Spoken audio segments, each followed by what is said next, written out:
Hey, Inspired Tribe, how's it going? Welcome to the Inspired Livestream. It is Monday, March 22nd, 2021, and we remain healthy, wealthy, whole, and free. This is Livestream number 149, if you can believe it. Wednesday will be 150 times. 150 times that we got together here on the Inspired channel and celebrated life and discussed everything between heaven and earth and exchanged so much beautiful energy and created beautiful visions and sometimes even ranted a little bit. Even that was part of the process. So let me welcome you all back. Hey, Emma. Hey, Agnieszka. Hey, Siobhan. A lot of our founding members. Of course, my Christine is right there behind the camera. She's smiling at me. Can you smile again, please? She keeps smiling at me. So we're excited that you're here, Tribe. And today's topic is actually, it sounds more trivial than it is, but we're going to make a little bit of a journey. This is an important, kind of a game-changing thing of how to look at things. And it reminds me of, what Wayne Dyer always used to say: when you change the way you look at things, what happens when you do that? When you change the way you look at things, the things you look at change. You can also sing it. See, when you change the way you look at things, the things you look at change. Hit the like button. Please tell us where you're tuning in from and who you are. A lot of times we have very creative YouTube channel names that come on here, and we keep calling you boutique, or we keep calling you by some channel name. So please let us know who you are and where you're tuning in from. So let's dive right into it. I'm anxious to start this today. So what people usually do, here's the usual thought process for most people. They're looking at a problem that they have today, or they have been having for a while, and then they are looking at solutions that might bring relief in the future. So this is that's kind of the normal way of looking at things, and it creates a certain dynamic that keeps on going. It's like, okay, problem here, let's find a solution, move into the next problem, and so forth. But revolutionary things don't happen that way, and grand expansion usually doesn't happen that way, and amazing, earth-shattering changes don't happen that way. If you look at the past, if you look at when revolutionary things happened, it was usually when someone was able to predict the problems of tomorrow. And by tomorrow, we don't mean literally tomorrow, but problems of the future. What will happen in the future, and what are our solutions that we can find today? And this is a big picture. It sounds like, why would I even think about problems that might occur? But this is a big picture. So let's dive into it. Let's look at your personal life. Let's say that the way to do this really is you have to detach. You have to detach and take the bird's eye view to look at your life, look at your habits, look at your beliefs, look at everything you do from a bird's eye perspective. And then you have to do something. You have to anticipate what will happen tomorrow, after tomorrow, a year from now. If you continue down that path, what will happen? What problems will occur? And certain behaviors will create certain problems. That's a logical thing. Let's say that someone, smokes 2 packs, 3 packs of cigarettes a day. So looking down a road, you will realize there will be problems down the road. It doesn't work any other way. So if we look at what would be the solution, of course, would be now to quit smoking. That would prevent those problems.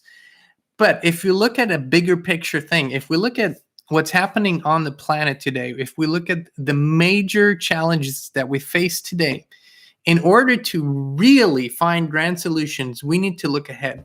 What's going to happen a year from now? What is going to unfold and transpire in the world? And it isn't hard to do. We need to emotionally detach from our current situation, and we need to use our logic. What has happened in the past, let's say 5 years, 2 years, 1 year, and then look at, if nothing changes, how will this continue to unfold. One thing that is abundantly clear for people who are looking at the world, it is becoming a place of tighter and tighter control, surveillance, observation, and more government control. Now, this is not going to change on its own because this is a trajectory and this is it's a carefully scheduled plan. So if we look 2, 3, 4, 5 years down the road, it's not necessarily going to be about the big V anymore. It's not going to be about that anymore. But what today is the big V is going to be replaced by some other perceived or real danger. And the behaviors are still going to be there. In other words, let's say 5 years from now, another danger, whether it's real or not real, might be there, whether that's a weather danger, pollution danger, or some other danger. And the same restrictions will be imposed on people as they were over the past year, just because it's a new behavior, it's a new way of thinking and looking at things. So what can we do today? And this is where the mind bender comes in. This is the process of how things really happen. The geniuses of the past have anticipated the problems, created solutions today, implemented those solutions, and in the process, changed the future. So in other words, they have first looked at prevention. How do we prevent these things from happening? And then they have shifted into the solutions, practical and visionary solution energy, things that are tangible. And then they have implemented those things. And hence they have changed the future. So those things that they anticipated didn't come to fruition because they have changed the course of action, changed the course of energy. And that works for you in your personal life, and that works for us as a society. So for example, if we can now logically anticipate that less and less freedom will be the result of the current trajectory, what can we do today? Another thing that we can anticipate is, because this trend is going to continue within the systems, within the matrix, we will see more depression, we will see more mental illnesses, more physical illnesses, more suicidal people. We will see disillusion. We will see dissocialized people, especially children in their kind of formative years. They will have lasting effects. So what can we do to provide the solutions today? The number one thing is to move into a human, social, natural behavior. By now, you know everything there is to know, but you can move into a natural human social behavior. We're social beings. We cannot communicate only the way we're doing it here. While this is a helpful tool, we were never meant to live that way. We're meant to be together. We're meant to come together in groups. We're meant to gather. We're meant to talk to each other face to face. We're meant to maybe pray together, meditate together, do things, tangible things together. We're meant to hug. We're meant to have physical contact. It almost sounds like we're saying something forbidden these days, but we're meant to do these things. This is our natural human instinct, intuition. And I want you to know that the behavioral changes, for example, this whole notion of social distancing, it doesn't have any scientific background. It's a normative programming. So when people do this for a while, they will get used to it and they will be afraid, even if there is no real danger anymore, or even a perceived danger, they will be used to keeping the distance. And hence they will have given away some of their humanity, some of their natural humanness. And so the first thing that we can do today is to begin gathering again, to have, if there's no other space available where you're at, invite people to your home, have a dinner, have a game night, play games, talk, have fun, meditate together, whatever it is that you want to do. But start by doing that again. And even if you invite people that might be on the fence about these things, just invite them in. Eventually they will come. Make it a weekly thing, if you will. Begin doing that again. Start a book club. Meet somewhere where you're undisturbed, talk to people, get together, have a coffee, tea, whatever you want, but begin socializing again in ways that, fulfill your heart and soul. Now, if we were to go out and kind of promote this on a grand scale, then it will lead to all kinds of opposition, will lead to all kinds of resistance. But if we do this on a natural, level, as we did before, as families, as friend groups, we can actually begin to start a new trend of getting together again, which is weird to say, but that's where we're at. So we can create, and this sounds so simple, but this is so important because we're talking about your soul health, your mental health, your physical health. So the solutions need to be provided today, implemented today.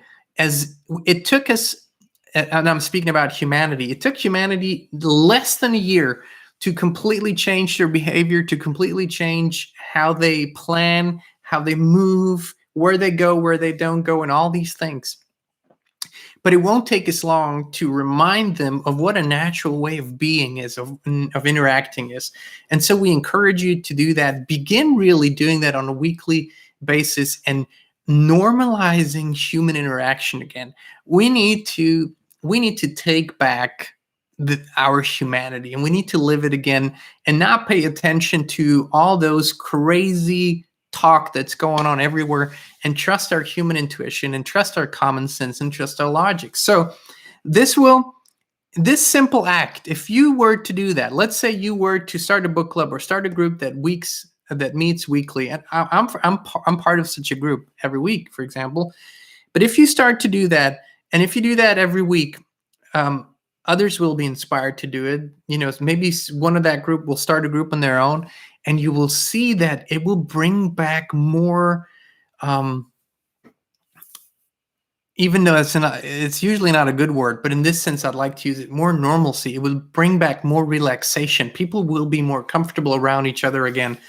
And that's something that will create a whole new level of well-being. And this way, we can actually change the trajectory of these crazy outlooks that we have right now in the future into take it on a different track. It's about that more than anything. These, a protest is something that gives a big sign for about 3 hours. A lot of people gather, there's energy, but everybody goes home and it kind of dissolves, and that's it. But an ongoing action, inspired action that you keep building on, creates a momentum, creates a new trajectory. And this is what we need across the planet. We need to do this in such a way that eventually, maybe in a few months, everyone will say, well, hey, my brother's doing this. Yeah, my sister-in-law is doing this over there. My parents just started this cool group that meet. They're a Harley group, whatever, they're a book club. It doesn't matter. Just begin living a human life again. And trust your intuition, trust your human guide, your real, inner being guidance, and you'll see that amazing things will begin to happen. But this isn't just valid for this particular area. It's valid for every area. This is literally what visionaries do. So, as I said before, some people, for example, in business, they will see that there is a problem that people have, and then they will create a solution, right? So that's kind of the regular way to look at things. People have certain problems. How can we make their lives easier? The visionaries, the revolutionaries, they're looking into the future. Based on what they see, they can predict what's going to happen if everything stays on the same trajectory. That is a possibility. You can use your common sense. You can use logic. If you stick your head into the sand and do nothing, the current energetic trajectory will continue to be there. If you change, your surroundings are beginning to change. If you take a different action, it's going to have a different outcome. What I love, and this has been an observation, a big difference between a lot of the Eastern spiritual teachings, whether that's Asia or whether that's the Slavian countries, Russia, and so forth. A lot of their spiritual teachers are very active in various fields of business, of science, of technology, because they are looking at it in very practical terms. Every spiritual principle needs to be applied to every area of their life or it isn't valid. So it's a very, very much more inspired, action-based, and we love that. We believe that once you have achieved a certain level of, if you will, enlightenment, then you bring it to your daily life, you bring it to your communities, you find the inspired action that reflects that level of enlightenment, and you actually create practical change. And this is really important. Once we're so balanced, and once we have found that balance within ourselves, we need to reflect this. We need to bring this into every aspect of our lives. And so when you are not, when you are not in the process of constantly just surviving, if you're not in a process of constantly just getting through the day, but you have actually achieved a certain level of emotional thriving, then you can begin to implement it into all areas of your life. And you then literally create solutions today for problems that would have occurred tomorrow, but because you have taken charge, they won't occur tomorrow. This is a kind of a mind bender because it sounds like prevention, but it isn't. Prevention is still always focused on the problem. But if you go into the solution energy, the problem will not occur, or it will be a lot smaller than it would have been otherwise. And this is a think about this. Think about your own life. Think about behaviors that you've been trying to change, habits that you used to have. And for most people, the only way to change is when the suffering is so big that it's unbearable. That's when most people begin to look for real change. They know before that they need to change. They know that they need change, but most people can't do it until the suffering is unbearable. That's when this kind of survival instinct kicks in and go, okay, if I don't do anything, I'm just going to die of suffering. And so then they change. What we're telling you is you can actually look at the next 2 years from where you are and realize that if you go down that path, you will eventually reach that level, just like we can look at it as a society. If we go down that path, we will eventually reach a certain level of suffering that will be unbearable. Do we have to go there to change? No. If we realize that's our current trajectory, we can bring new solutions to the present and change what's going to happen. So this is the visionary approach. Visionaries are literally first looking into the future, realizing, analyzing, and then creating. This is really important because what you are not aware of, you cannot change. You cannot change. And I challenge you to bring me one thing in your life, one area that you were able to change without being aware that there's a problem or without being aware that it needs changing. That's why we can only change what we're aware of. That's the way it works. So when we become aware, then we can bring our attention to the solution energy and literally change the future. And it's not the grand gesture things that change the future. It's the practical things that you can do today. And I want you to think about this. Do you remember a crazy long time ago, 2019, when it was sort of normal to just have friends over, get together, enjoy, maybe have a barbecue or coffee and sit outside when it was nice and chat and maybe long into the night, whatever floats your boat, when this was a normal and soul-feeding, beautiful social behavior?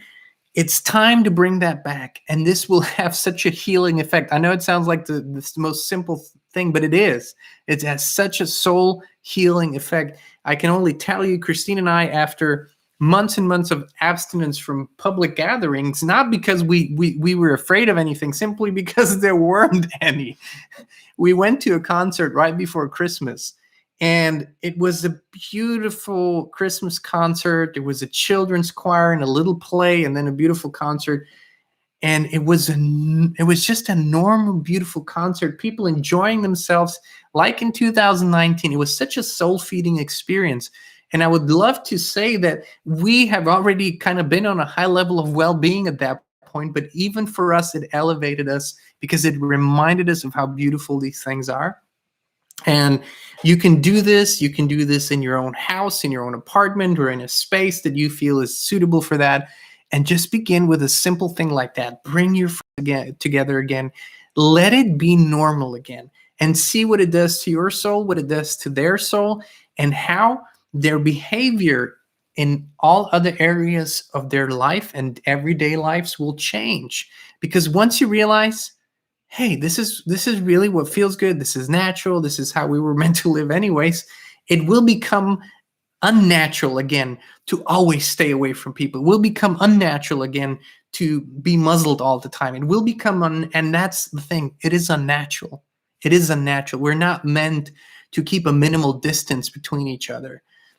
I'm not saying there aren't circumstances in your life that would sometimes require that, but on a regular basis, that's neither scientific nor normal nor natural, nor is it feeding for your soul. So just a simple thing, and this is why we wanted to bring this to you today, is not about earth-shattering changes. Just a simple thing, and see what it does, and see how it will change the trajectory of the future. But remember this principle. It is far more than prevention. Again, if you just look at preventing a problem, you will have your focus on the problem still. But if you move into a beautiful solution energy, you change the future. And this is literally what happens when visionaries get to work. It's such an empowering thing. And this is where the great grand solutions come from. And I'll give you one more example that goes further into the future that will probably, make sense. If you look at where we're now technologically, the future will hold its own set of unique problems that we've never experienced before. Let's say 15 years from now, it will be fairly normal to have artificial intelligence in the form of human-looking beings, like robots that look like humans. They will not be humans. They will not have a human energy. They will just look and behave like humans, but they will not be humans. So it will create, on a soul level and on a feeling level, a whole new set of distance and depression. Now, this is just a trajectory from if nothing changes, this is what's going to happen. This is going to be a normal set of circumstances. But if we cherish our true humanity again, if we are not so focused on the next great algorithm that will bring us the best possible ad that suits our need right now because we're too lazy to look it up ourselves, if all those things are not at the center of our attention anymore, and if we don't consume those products as much, if we focus on real humanity, soul-to-soul connections, heart-to-heart, and see what this can actually achieve, then we will change the future, and it will not become the center of our attention. And these things that are planned and that certain groups really want for us to lose our humanity, for us to become artificial beings or hybrids, then this does not have to happen. But we can't stick our head in the sand and say, well, this is inevitable. It is not inevitable.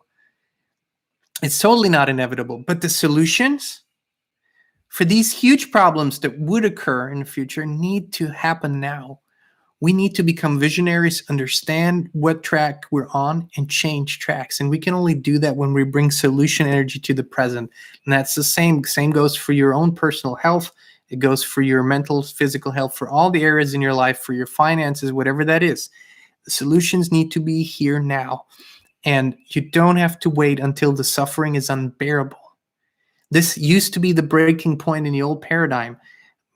Kristin can tell you a million stories. She was the last straw for so many people. When no doctor could help anymore, when all the friends were gone, when the spouse was gone, people were estranged from their families, then, only then, they would allow themselves to see someone like Kristin, who's a life coach, who would have had all the solutions way before that. And then they go and actually work on do the inner work, and things begin to shift and change. You don't have to wait until it gets that bad. You can use your common sense, use your mind, use your logic, project, what is my life going to look like if I don't change anything? Where will this lead me in 2-3 years? You can do the same for all of us, for humanity. Where will we go if we don't change anything? And this will inspire you. Open your mind, open your perception, and attract, create, and implement new solutions now.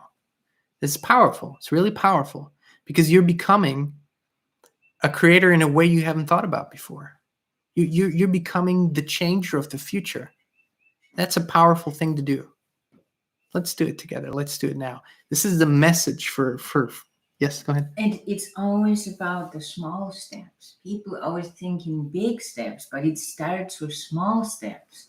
And eventually there will be thousands of small steps. We always can bring up our example. One of many is our channel here. Our Inspire channel that now, what are we at now? What, 82,000? Yeah. 82,000 subscribers. That's a small town. It's a fairly good-sized town of people that have joined the Inspire journey in one way or another for one reason or another. But it was a culmination of small steps. It wasn't the huge things. And that's why I'm telling you, see what happens when, let's say, every Friday night or maybe every Wednesday morning, I don't care, you start a little group that comes together, maybe it's a book club, maybe it's a coffee round, just talking, just being together, feeling a human touch, shaking hands, hugging, feeling what it feels like to be human. See what that does. It's the small changes. And in these times, that will spark a lot of inspiration. It's not the huge things, but it is the step you can take today. It's the first step. The journey of 1,000 miles starts with the first step. Usually, by the time you're approaching mile 100 or so, or maybe 500, the interesting part is you might be on a private jet by then. You might be on a fast train. You might be on a hot air balloon. That's what life does. When you take those first steps, the steps become bigger, the leaps become grander, and the experience becomes more inspired. That's how it is. Tribe, I want to thank Olga and Alma. I want to thank Olga and Alma for their contributions. Thank you so much for your generosity. We really appreciate it. Thank you, guys.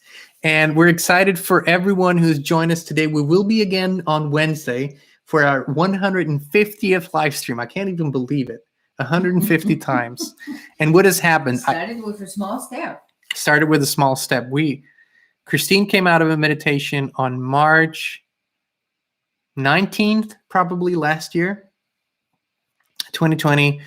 And she saw what was going on in the world. She saw the fear and the panic in people's eyes when we went somewhere. She came out of a meditation very inspired and said, let's do a daily live stream. And we did. We started this, and it now turned into three times a week, but 150 times we've come together, and we'd love to show you this, to give you this picture. Together, we've changed the world a little bit. Together, we have created 150 live streams that people can go to now, see your comments, read your stories, hear what we have talked about, get inspired. And this happens. People write us comments that they saw a live stream from 6 months ago. They got inspired. They watched all of them. We have created something that potentially changes people's lives. And that's a beautiful thing. That's why we were doing it, and that's why we're still doing it. So thank you for being with us, Tribe. Again, Wednesday, 2 p.m. Central Standard, we'll have our 150th live stream. We'll think of something. We'll think of something cool to do. And it'll be beautiful, and we hope to welcome you all. And I want you to go back, maybe tomorrow, the day after tomorrow, re-listen to this live stream, rewatch, and take a practical step. Whether that's just for you, whether that's for a group of people, but take a practical step to create a solution for a problem of tomorrow. And by creating that solution, by implementing it and living it in practical ways, that problem most likely will never occur. And that's a powerful thing. Then you become the changer and the creator of the future. Tribe, thank you so much for being with us. We love you all. We'll see you again on Wednesday, 2 p.m. right here on the Inspire channel.